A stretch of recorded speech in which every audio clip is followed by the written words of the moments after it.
Iran is on the edge. As protests continue across the country for a 14th consecutive day, officials speaking to the Telegraph claim Khamenei ordered the IRGC to the highest readiness level.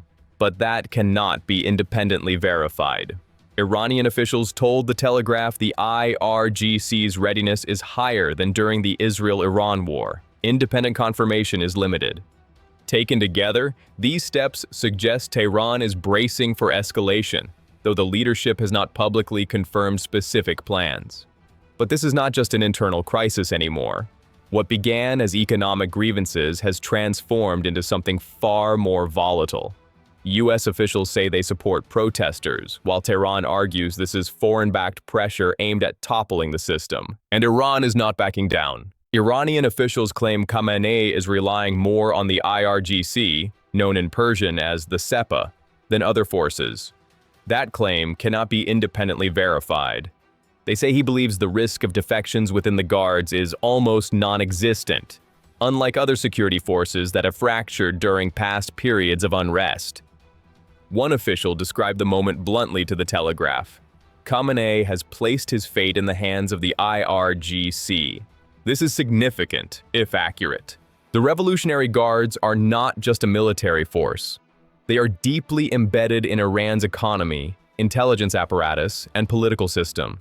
They control vast business empires, oversee foreign operations, and maintain networks of influence across the Middle East. The IRGC is the regime's most loyal pillar, and Khamenei appears to be betting everything on their loyalty holding firm. For the supreme leader, this is not a moment for half measures. He is reportedly consolidating power around the institution he trusts most, preparing for whatever comes next. Iranian officials told the Telegraph that underground missile cities were put on alert, but this cannot be independently verified. These fortified weapons complexes are designed to deter or respond to foreign threats. They are hardened facilities built deep into mountains, reportedly capable of surviving aerial bombardment and launching retaliatory strikes. Their reported activation signals that Tehran may be preparing for both internal instability and external escalation at the same time. Tehran argues U.S. support can escalate into coercive pressure, pointing to past interventions as its warning. Iran has watched what happened to Libya. It has watched what happened to Iraq. Reuters reported that U.S. forces captured Venezuela's President Nicolas Maduro in a military operation just days ago. Tehran appears determined to make clear that any American military action would come at a cost. The missile sites, if truly activated, serve as Iran's insurance policy, a reminder that the Islamic Republic can strike back.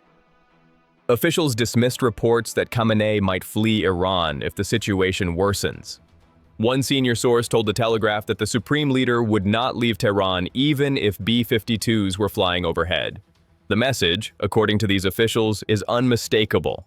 Retreat is not being considered.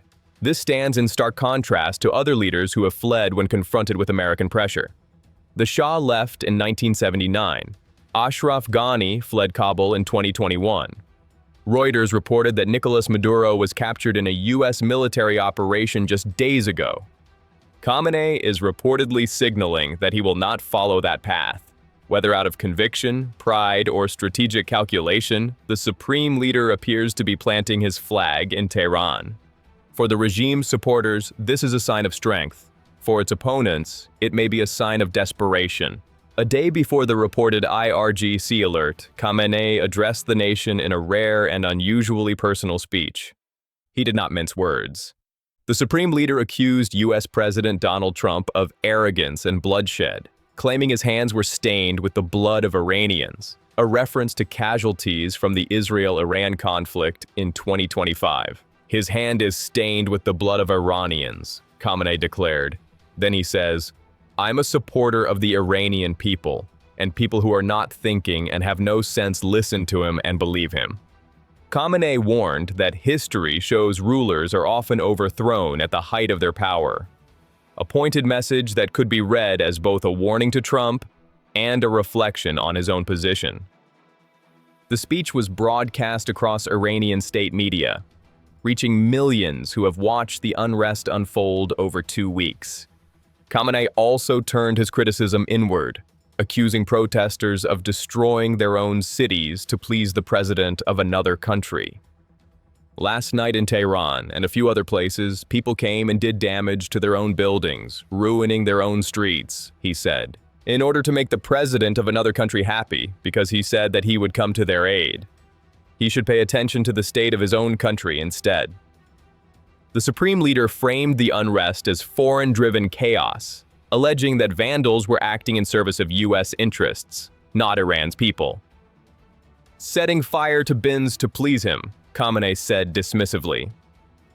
This framing is central to the regime's narrative. Iran's leadership claims the unrest is being steered by hostile foreign actors. Independent proof is limited and disputed. Whether Iranians believe this narrative is another question entirely. Iranian state media has reported a major security operation in response to the unrest. Tasnim claimed 200+ were detained and weapons seized. Rights groups warn arrests can also sweep up ordinary protesters.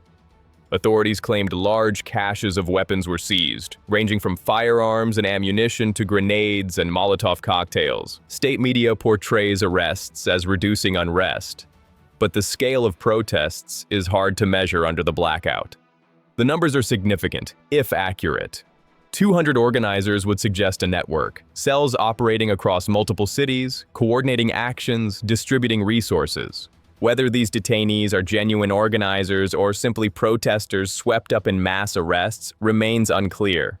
Human rights organizations have documented patterns of arbitrary detention during previous periods of unrest in Iran. But the regime's message is clear. We know who you are, and we are coming for you.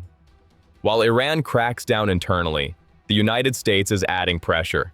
President Donald Trump posted on his Truth Social platform that Iran is looking at freedom perhaps like never before. He added that the United States stands ready to help.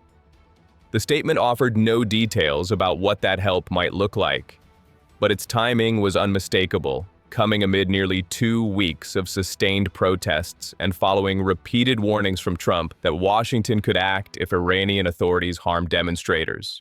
For Tehran, Trump's message is confirmation of everything Khamenei has been saying. The protests are not organic in the regime's view. They are American-backed. The United States is not a neutral observer. It is, Tehran argues, an active participant seeking to destabilize Iran. For Washington, the message is framed as solidarity with the Iranian people.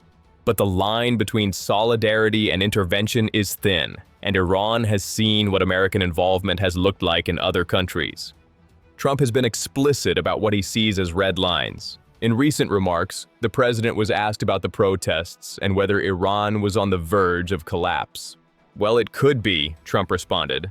I mean, what they've done in the past is they started shooting people, and all of a sudden, people without any weapons whatsoever are standing there, and you have machine guns gunning them down, or they grab them, take them to prisons. So they played rough. Then came the warning. And I said, if they do that, we're going to hit them very hard. We're ready to do it. If they do that, we're going to hit them hard. The threat is direct. If Iran uses force against protesters, the United States will respond with military action. This is extraordinary. An American president is publicly threatening to attack a sovereign nation based on how it handles internal unrest. The implications for international law and sovereignty are profound. Supporters of Trump point to Venezuela as proof he may escalate. Critics warn the rhetoric could spiral. Behind the scenes, the U.S. military is reportedly watching closely. A U.S. official cited in U.S. media said American forces are monitoring the situation and that there is no announced major buildup. But the warning signs, according to analysts, are unmistakable. American military assets are positioned throughout the Persian Gulf region. Aircraft carriers, fighter squadrons, and special operations forces are within striking distance of Iranian territory. The infrastructure for military action already exists. The question is whether Washington decides to use it. Washington is also speaking directly to the Iranian people. The U.S. State Department posted a rare Persian-language message praising Iranians for standing up for their rights and declaring solidarity with those filling the streets. Tehran and its supporters portray the messaging as an influence campaign aimed at weakening the government. Support is also growing inside the U.S. Congress. Lawmakers say Iranians are entitled to the same freedoms as any people, and that America stands with those demanding a democratic future. The language is familiar. It echoes statements made before American involvement in Libya, Syria, and Venezuela. For Iran's government, these are not expressions of solidarity. They are, in Tehran's view, declarations of intent. From exile, a familiar voice is rallying the nation. Reza Pahlavi, the exiled crown prince and son of the last Shah, has praised the massive turnout and urged more Iranians to rise. Pahlavi called for demonstrators to shout from their homes or take to the streets to show support for a change of government. Witnesses in Tehran reported thousands responding to his call, marching through the capital, shouting slogans that were once punishable by severe consequences, including chants praising the former Shah. But Pahlavi's role is complicated. Many demonstrators are young and do not remember life under the Shah prior to the 1979 Islamic Revolution. For them, Pahlavi is a symbol, but not necessarily their symbol. There are also questions about his relationship with Israel, which launched the war against Iran that claimed significant Iranian lives. Some Iranians view him with suspicion because of that association. Whether Pahlavi can unite a fractured opposition remains unclear, but his voice from exile adds another dimension to the unrest. Then the blackout hit. Internet and phone lines were cut nationwide, a move that rights groups warn often signals a coming crackdown. When governments shut down communications, it is typically to prevent protesters from organizing, to block the flow of images and videos to the outside world, and to create space for security operations away from public scrutiny. Iran has used this tactic before. During the 2019 protests, internet shutdowns preceded some of the most violent confrontations between security forces and demonstrators. Markets shut down. Bazaars closed. The economic heartbeat of Iranian cities went quiet as uncertainty spread. Human rights groups say significant numbers have been detained, more than 2,000 according to some estimates. Yet the protests continue, leaderless, defiant, and spreading. Iran International reported a government building was set on fire in eastern Tehran. Independent verification is difficult under the blackout. Iranian state television itself broadcast images of street fires, unable to hide the scale of the unrest, even as it tried to frame the narrative. Large crowds marched through the capital, shouting slogans that would have been unthinkable just weeks ago. The images are striking. Fire illuminating the night sky, crowds surging through streets, defiance in the face of a security apparatus that has crushed dissent before. Whether this moment is different, whether these protests can achieve what previous movements could not, remains the central question. The Iranian government has constructed a clear narrative around the unrest. Iran's leadership claims the unrest is being steered by hostile foreign actors. Independent proof is limited and disputed. State media portrays detained individuals as agents, not activists. Seized weapons are presented as proof of foreign involvement. Every act of vandalism is framed as serving Washington's interests. This narrative serves multiple purposes. It delegitimizes the protesters in the eyes of regime supporters. It justifies harsh security measures as counterterrorism rather than repression. And it positions Iran as the victim of foreign aggression rather than a government facing domestic discontent. Whether ordinary Iranians accept this framing is impossible to know from the outside. But the regime is betting that enough will, or at least that enough will stay home, rather than join the streets. Behind the geopolitical narratives, there are real grievances driving Iranians into the streets. Iran's economy has been devastated by years of sanctions, mismanagement, and regional conflicts. Inflation has eroded purchasing power. Unemployment, particularly among young people, remains stubbornly high. Basic goods have become unaffordable for many families. Casualty figures from the Israel-Iran war vary by source. Iranian leaders cite over 1,000 deaths, while other estimates differ. Infrastructure was damaged. The psychological toll on a population already under pressure was immense. These are not grievances invented by foreign intelligence agencies. They are lived realities for millions of Iranians who struggle daily to make ends meet. The question is whether these genuine grievances are being exploited by external actors, and whether that exploitation delegitimizes the underlying demands. The United States says it stands in solidarity with the Iranian people. But solidarity from Washington has a troubling history, according to critics. In Libya, American involvement led to NATO intervention, the fall of Gaddafi, and a decade of civil war that continues today. In Syria, American involvement with opposition groups led to a proxy war that devastated the country and displaced millions. In Venezuela, Reuters reported that American forces captured a sitting president in a military operation. Iran's government is not wrong to view American statements with suspicion, analysts say. The pattern, critics argue, is clear. Expressions of support have sometimes been preludes to deeper involvement. Whether the Iranian people want American help, and what form that help might take, are questions that Washington rarely asks before acting. Iran is determined not to become another Venezuela. The reported activation of missile sites, the IRGC alert, Khamenei's defiant statements, all signal that Tehran will resist any American intervention with everything it has. Iran is not Venezuela. It has a larger population, a more powerful military, and strategic depth that Caracas lacked. It has allies in the region, Hezbollah, Iraqi militias, Yemeni forces, that can strike American interests across the Middle East. Any American military action against Iran would not be a quick operation, analysts say. It would be a regional war with consequences that are difficult to predict. Tehran appears determined to make sure Washington understands this. The costs of intervention would be high, perhaps higher than any American administration is willing to pay. The world is responding to Iran's crisis, though not uniformly. France urged restraint, calling for dialogue rather than escalation.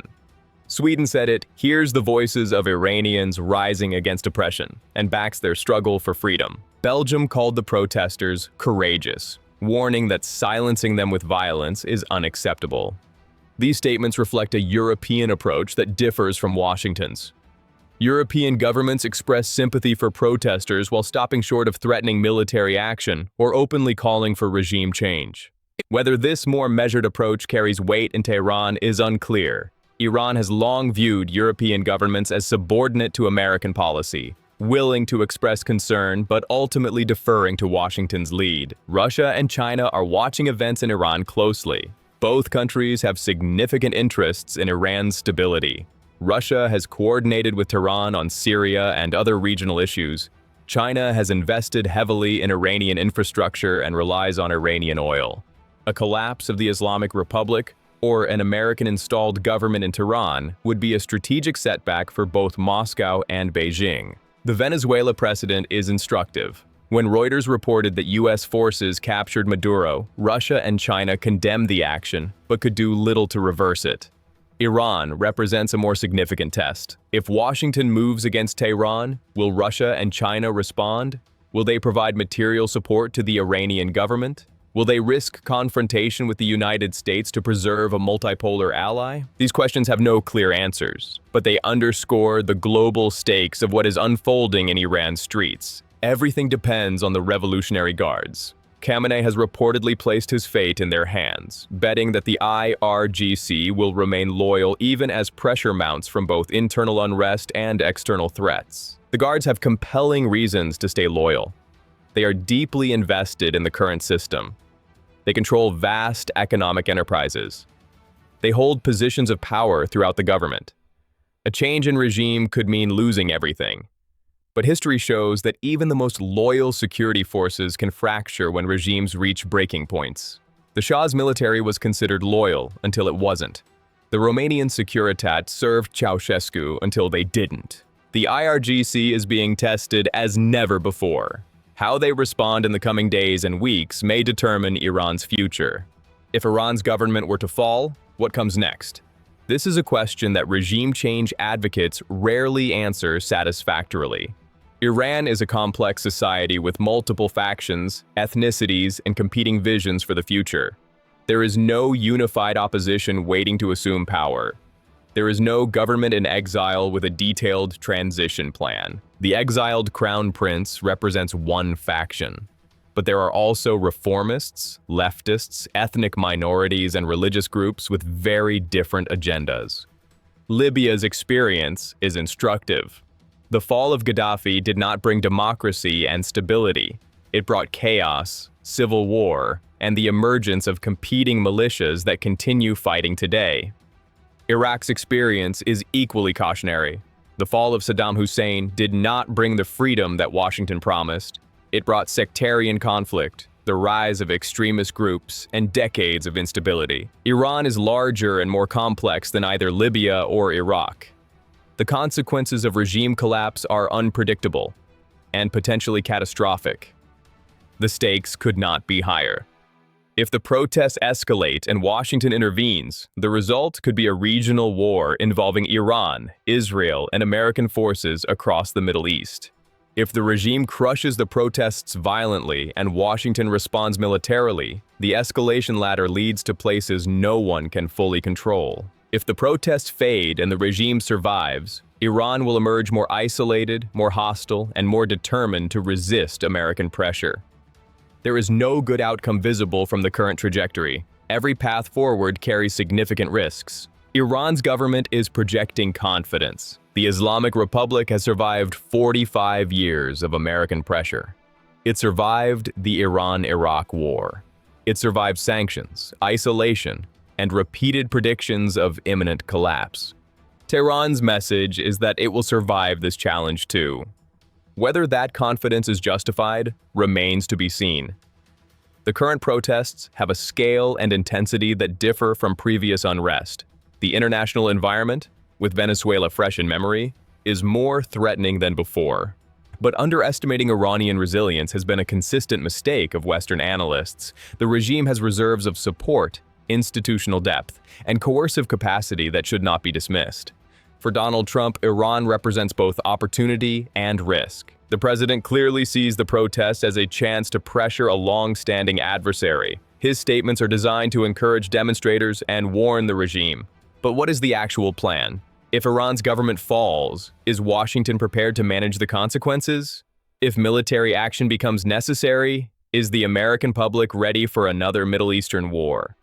If the protests fail and the regime survives, what leverage does Washington have left? These questions do not appear to have clear answers. Trump's approach seems to be applying pressure and seeing what happens, a gamble that could pay off or could backfire spectacularly. Lost in the geopolitical calculations are the Iranian people themselves. Millions of ordinary Iranians are caught between a government they may resent and foreign powers they do not trust. They want better lives, economic opportunity, and greater freedom. But they also remember what American involvement has meant for other countries. The protesters in the streets are taking enormous risks. Many have already faced detention. Some have been harmed. All are defying a security apparatus with a documented history of harsh responses to dissent. Whether their courage will be rewarded with genuine change or exploited for geopolitical ends they did not choose, remains the tragic uncertainty at the heart of this crisis. The crisis is far from over. Protests continue despite the crackdown. The IRGC remains on reported high alert. Missile sites are reportedly activated. Trump is threatening military action. Khamenei is digging in. Every day brings new developments that could tip the balance one way or another. A major act of violence by security forces could trigger American involvement. A successful regime operation could break the protest movement.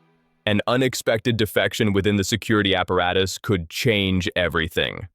The world is watching Iran and holding its breath. As chants echo through the night and fires burn in the streets, Iran's leadership faces its greatest test in years. The people are rising. External powers are circling. And the next move may decide not just Iran's future, but the future of the entire region. The world watches and waits.